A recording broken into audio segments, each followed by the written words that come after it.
সাফ অনূর্ধ্ব-20 চ্যাম্পিয়নশিপের শিরোপা উল্লাস এখনো কাটেনি বাংলার ফুটবল প্রেমীদের মন থেকে।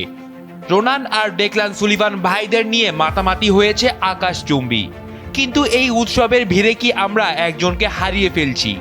লাল সবুজের ডেরায় কি এক শান্ত প্রতিভার ওপর অবিচার হয়ে গেল না?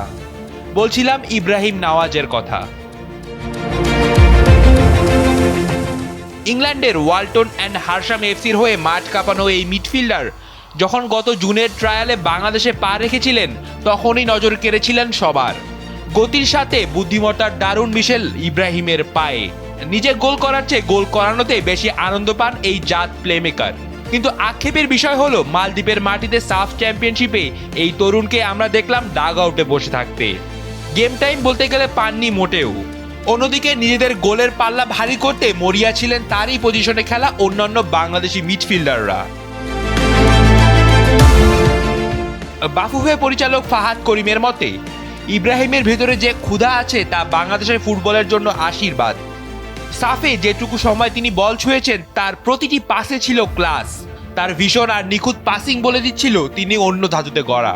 বাংলাদেশ চ্যাম্পিয়ন হয়েছে বলে ইব্রাহিমের প্রতি যে অবহেলাটি কি আমরা ঢাকা পড়ে যেতে দেব?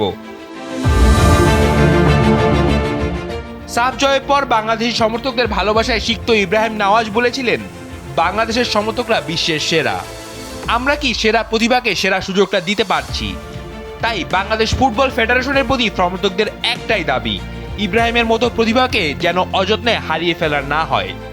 সাফে তাকে যথেষ্ট সুযোগ দেয়া হয়নি, সেটা মেনে নিয়েও বলতে হয়, ভবিষ্যতে এই ভুলের পুনরাবৃত্তি যেন আর না ঘটে। রাফিদ বিন ইসলাম, সময়ের আলো।